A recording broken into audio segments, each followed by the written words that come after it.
बिस्मिल्लाहिर्रहमानिर्रहीम। अस्सलामु अलैकुम डियर स्टूडेंट्स, मैं साकिब फरीद, आपका physics teacher from Zaryab academy. आज हम डिस्कस करेंगे class first year physics chapter number 1। Topic है कन्वेक्शंस फॉर इंडिकेटिंग यूनिट्स। तो कन्वेक्शंस हमारे पास क्या होती हैं? कन्वेक्शंस को हम मेथड्स का नाम भी दे सकते हैं। ये हमारे पास कुछ रवायात होती हैं जो फिज़िक्स में यूज़ की जाती हैं, जिनको यूज़ करते हुए हम यूनिट्स को इंडिकेट करते हैं।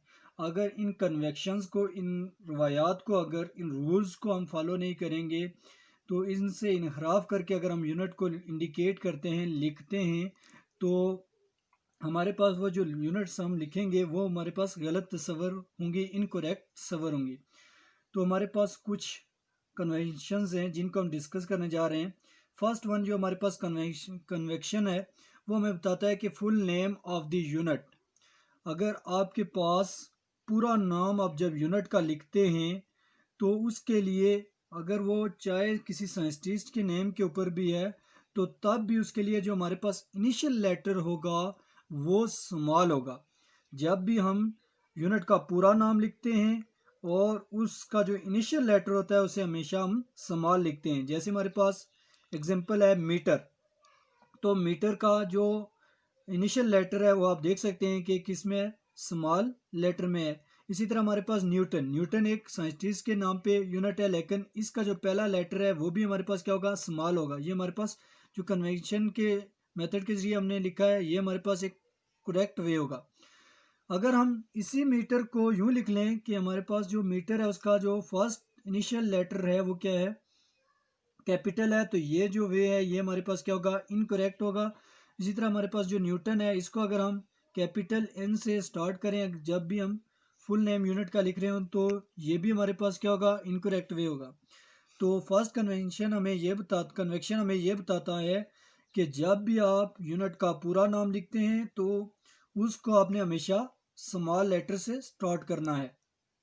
दूसरा हमारे पास जो कन्वेक्शन है उसमें हमारे पास यूनिट के सिंबल की बात हो रही है कि जब आप किसी भी यूनिट का सिंबल यूज़ करते हैं, मीन कि वो अगर साइंटिस्ट के नाम पे हो यूनिट, तो उसके लिए जो सिंबल होगा वो कैपिटल होगा। इसके लिए भी हम एक एग्जांपल कंसीडर करते हैं। जैसे हमारे पास फोर्स की यूनिट होती है न्यूटन, और न्यूटन का जो सिंबल होता है वो कैपिटल एन होता है। इसी तरह हमारे पास केल्विन, केल्विन भी ये एक साइंटिस्ट के नाम के ऊपर यूनिट है और उसको भी हम कैपिटल के से रिप्रेजेंट करते हैं जो। और उसके बाद हमारे पास जूल आता है। इसी तरह हमारे पास क्या होता है? कूलम होता है, जो कि साइंटिस्ट के नाम पे है, तो उसको भी हम कैपिटल सी के साथ रिप्रेजेंट करते हैं।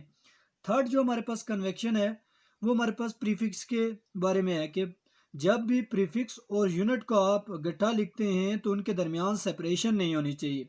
इसके लिए हम एक एग्जांपल कंसीडर कर लेते हैं और उससे बात को समझने की कोशिश करते हैं कि अगर हमारे पास कोई वैल्यू लिखी हुई है 1 × 10⁻⁻² मीटर, तो ये जो हमारे पास है, ये हमारे पास क्या लिखा है? 10⁻⁻² मीटर। ये हमारे पास एक प्रीफिक्स है। अब हमने इस प्रीफिक्स की जगह पे इसका सिंबल पुट करना है, तो 1 × 10⁻² को हम जानते हैं कि ये इक्वल होता है सेंटी के। तो सेंटी को हम रिप्रेजेंट करते हैं सी से, तो 10⁻² की जगह पे हमारे पास क्या जाएगा? सी मीन सेंटी, और साथ यूनिट आ जाएगी मीटर। तो हमारे पास ये सी, हमारे पास जो सेंटी है ये हमारे पास प्रीफिक्स है, जबकि एम जो मीटर को रिप्रेजेंट कर रहा है ये हमारे पास क्या है? एसआई यूनिट है। तो जब हम प्रीफिक्स और यूनिट को इकट्ठा लिखते हैं तो इनके दरमियान सेपरेशन नहीं होनी चाहिए। ठीक है, इस तरह से हम इसको लिखेंगे तो ये हमारे पास एक करेक्ट वे है। अगर हम इसको इस तरह से लिखते हैं कि ये हमारे पास सेंटी है और ये हमारे पास मीटर है, तो इनके दरमियान हमने अगर प्रीफिक्स और यूनिट के दरमियान हमने सेपरेशन डाल दी तो ये हमारे पास क्या जाएगा? इनकरेक्ट हो जाएगा।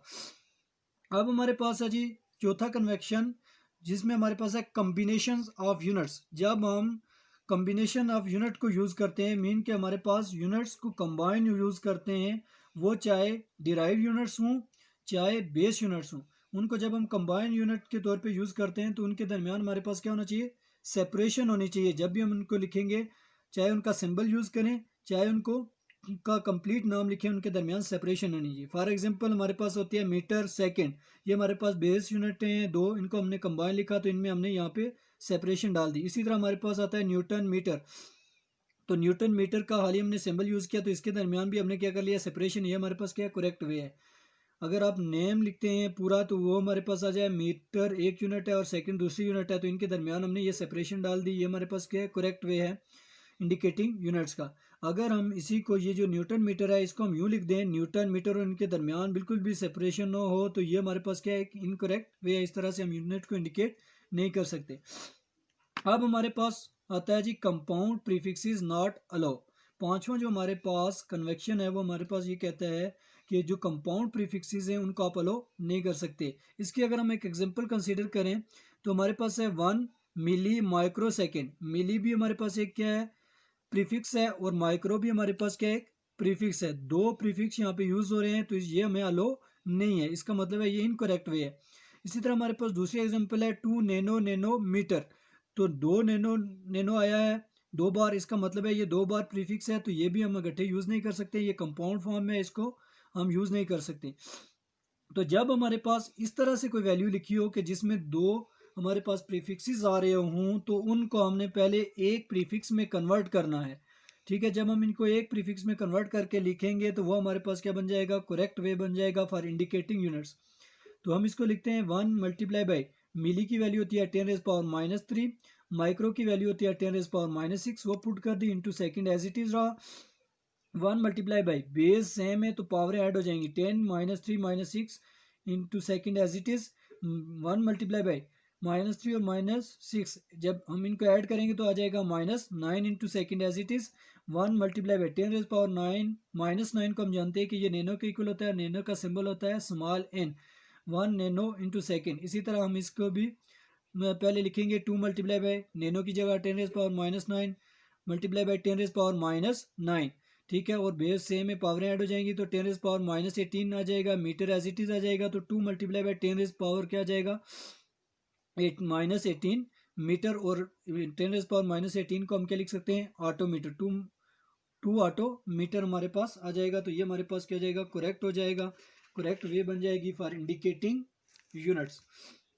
अब हमारे पास जो छठा कन्वेक्शन है वो कहता है स्टैंडर्ड फॉर्म। अगर आपके पास कोई भी वैल्यू स्टैंडर्ड फॉर्म में लिखी गई हो, साइंटिफिक नोटेशन में लिखी गई हो, तो उसको हम पहले क्या करेंगे, कन्वर्ट करेंगे। मीन ये हमारे पास अगर सूटेबल पावर और हमारे पास प्रीफिक्स इकट्ठे यूज नहीं हो सकते। ठीक है, हमने प्रीफिक्स को क्या करना होगा, कन्वर्ट करना होगा, उसकी वैल्यू पुट करके उसको हमने क्या करना है, खत्म करना होगा।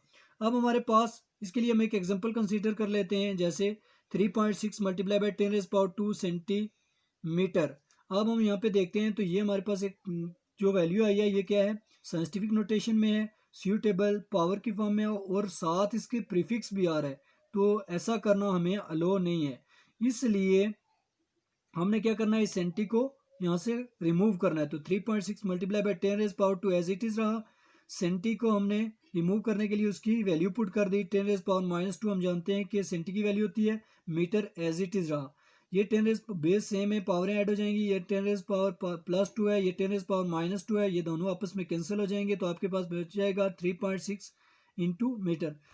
अब हमारे पास जो 7 कन्वेक्शन है उसमें हमारे पास आता है, अगर हम सपोज कर लेते हैं कि लेंथ की जो यूनिट होती है मीटर, इसको हम इनहेंस करना चाहते हैं, इसको हम बढ़ाना चाहते हैं, तो इसके लिए हमें क्या करना पड़ेगा, इस मीटर के साथ एक मल्टीपल लिखना पड़ेगा, और जो हमारे पास मीटर है उसका हमें स्केयर लेना पड़ेगा, मीन उसकी पावर लेनी पड़ेगी उसको इनहेंस करने के लिए, उसको बढ़ाने के लिए। तो हम एग्जांपल कंसीडर करते हैं कि अगर हमारे पास लिखा हो 1 किलोमीटर का स्केयर, तो ये जो स्केयर है, ये जो पावर है, ये सिर्फ मीटर की ही नहीं, ये सिर्फ यूनिट की नहीं, बल्कि इसके साथ जो मल्टीपल है उसकी भी पावर है, ये होल पावर होगी।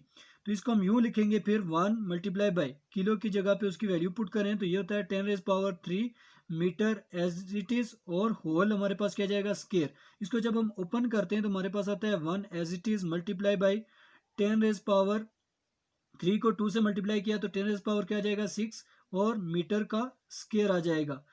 अब हमारे पास जो लास्ट कन्वेक्शन है, कन्वेक्शन नंबर 8, उसमें हमारे पास क्या कहता है कि अगर आप किसी भी चीज़ का डायमीटर कैलकुलेट करना चाहते हैं, किसी सिलेंडर का डायमीटर कैलकुलेट करना चाहते हैं, तो आप वर्नियर कैलिपर को यूज़ करेंगे या स्क्रू गेज को यूज़ करेंगे, या स्फीयर का डायमीटर कैलकुलेट करना चाहते हैं तो इसके लिए आप जो इंस्ट्रूमेंट यूज़ करेंगे वो वर्नियर कैलिपर हो सकता है, स्क्रू गेज हो सकता है।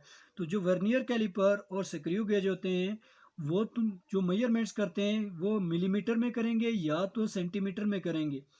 तो हमारे पास जो एक और अगर हम जो इंस्ट्रूमेंट यूज़ करें कैलोरीमीटर, और इसके थ्रू अगर हम क्या करते हैं किसी भी बॉडी का मैस मेजर करते हैं, मैस कैलकुलेट करते हैं, तो ये कैलोरीमीटर जो है वो ग्राम में मैस को कैलकुलेट करेगा।